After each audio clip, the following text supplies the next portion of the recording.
We're going to look at this frame by frame, slowed down. Right now, take a look.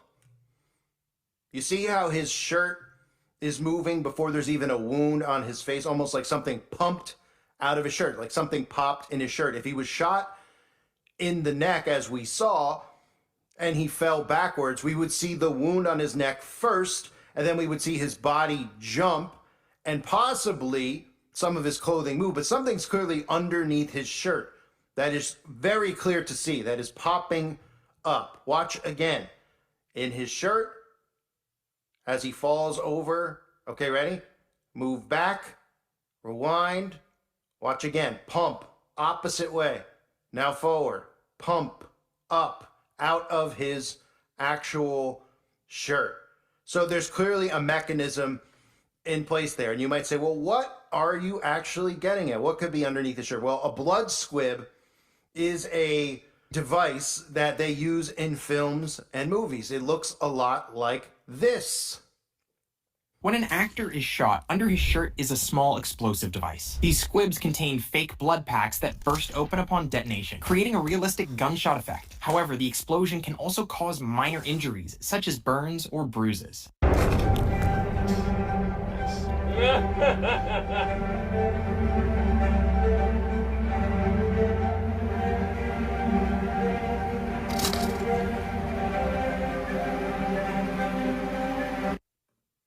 So you notice the blood squib and how that looks, right? That's what they use in movies, right? It's almost like a device, right? It's a device that bursts upon detonation that can be used under the shirt. Now you might say, well, that was at his neck.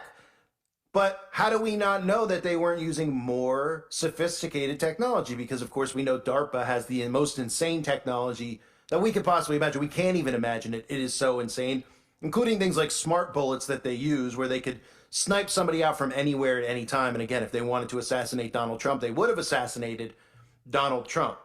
And this doesn't look like they actually assassinated Charlie-Kirk, as I'll show you more footage momentarily. This looks like they assassinated the character of Charlie-Kirk, because that's all that really matters, is the character. We'll never see the character again on television. We'll never see the character again on social media. The character was killed off.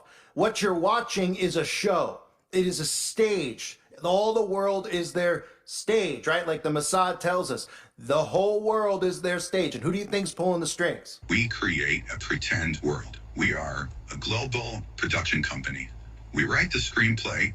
We're the directors, we're the producers, we're the main actors, and the world is our stage. Call for change, when they call for civil unrest, when they call for all the things they're going to be calling for, which we're going to watch one by one, what comes with this Charlie-Kirk movement and these Charlie-Kirk laws and bills that are going to be passed, you'll see exactly how problem, reaction, solution works. So this is not normal behavior. In fact, I've never seen in my life ever. I've been to plenty of funerals and plenty of wakes. Have you ever seen people photographing it? Ever? Think about that. Has anyone thought about that when they see this picture of Erica? You been there and seen somebody photograph? What if you were there and you started seeing somebody take a photograph of the grieving widow by her husband's coffin? Would you start saying to yourself, what are they doing? You would look and make a face. You probably would say, that's not normal behavior. What in the world? Because it isn't normal behavior. The reason that they're doing this is because it's staged. They want to prove to you and make it look as real as possible that he's dead, so they keep sucking you into the psychosis more and more, taking you to the funeral home, showing you a casket, showing you the widow. They couldn't be actors, right? Yeah, because this is normal, right? Even holding his hand, holding up this Medal of Freedom Award or whatever it is, look at his hands. Do those look like real hands to you? That's how obvious they want to make it, because they do have a sense of humor at the Central Intelligence Agency. I'll give them that, because they see how dumbed down the masses are, and they know that they can make these events as fake as they want, and they'll believe it. They could have the Stay Puft Marshmallow Man show up and commit a shooting at a school, and they would believe it. They could do whatever they want, and the people will believe it as long as they see it on the television or on their phone, which is the same thing. It's all controlled media, right? So I'm going to play for you this clip. And you tell me if this is normal. This is her laying on the casket of her deceased husband, right? Of course, suppose this is right out of a movie. They don't show you his face, okay? And she tells him how much she loves him. She tells him, oh, he's with God now. She's rubbing on his hand. I'll show you a couple of times here along with some of these collages or these montages that are all over social media, that they put the little music track behind it. They show you the soldiers carrying out the casket. They even will show you her walking towards her car as she leaves, as if, everyone's boarding and unboarding Air Force One, and she has to stop to hug the vice president's wife, and the vice president's wife conveniently looks right into the camera, as you'll see. Of course, while they're all playing the bagpipes, playing, I believe, Amazing Grace, she just leans over. They want to make sure you see all of these things and don't question them. So when the people see this and they're told that this is reality, not a movie, they get emotionally sucked in. If you knew you were watching a movie, you would just say, oh, yeah, I'm watching this movie, right? Okay, interesting. Okay, the husband died. Where are we going with the story here, right? But because they're told that this is real, even though it's filmed and produced just like a movie, well, they get sucked so deep into the psychosis that they're defending it, right? Remember that quote from The Matrix? When Morpheus says, you have to understand, most of these people are not ready to be unplugged. And many of them are so inured, so hopelessly dependent on the system that they will fight to protect it. And the unhinged behavior that you continue to see is only going to get even more amplified because of stuff like this that they refuse to question. This is not normal human behavior. You do not film yourself lying over your husband's casket. You don't do it because, well, he's a public figure and all his followers and supporters want to see it. This is fake. Look. Oh, I love you. I love you. I love you. I know. I love you. I love you.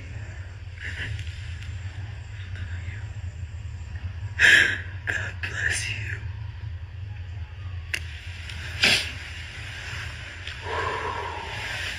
Oh, I love you. I love you. I know. I love you. I love you.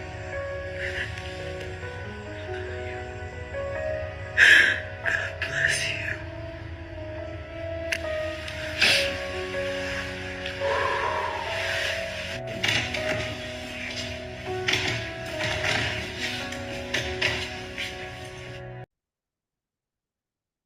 Well, there you go, guys. There's the fake hands for you. I mean, those are as fake as a $3 bill. Everyone, Johnny here, don't speak news. So this is news that a lot of people don't want to hear about. They don't want to hear that this was all fake because they're so emotionally invested and they were fooled initially.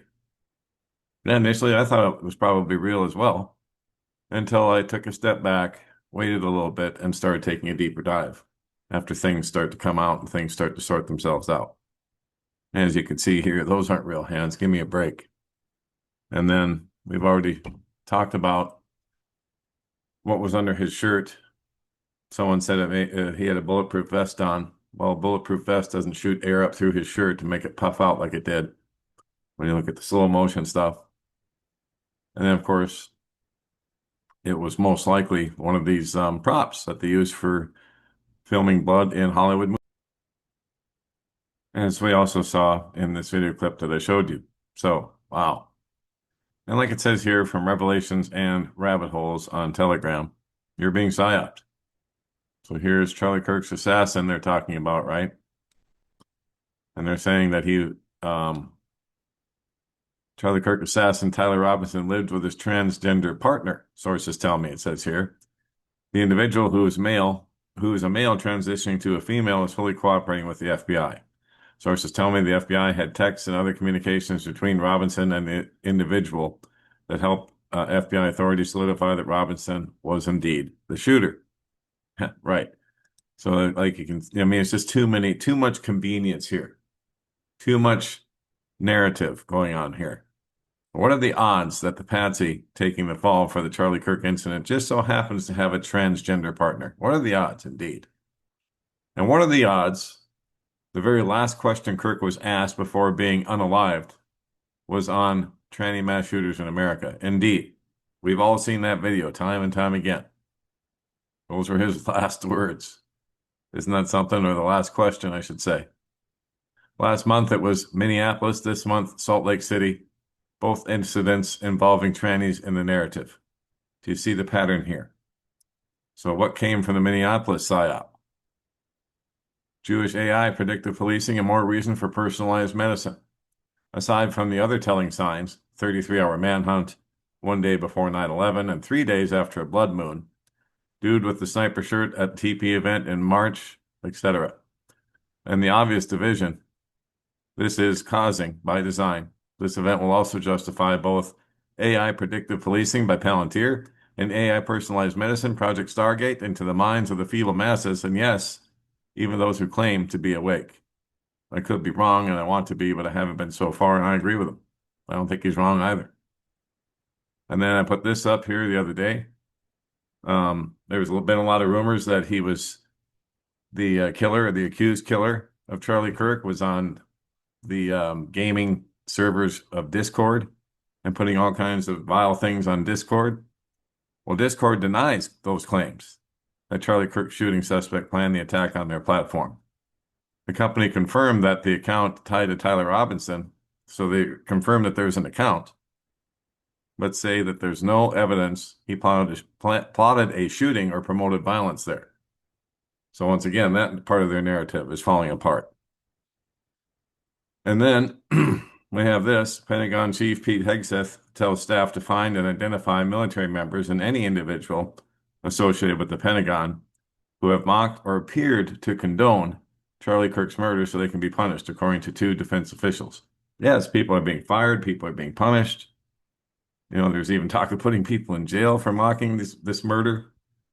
And now, while it's horrible to mock anybody's murder, and to be overjoyed over anybody's killing, it's horrible, right?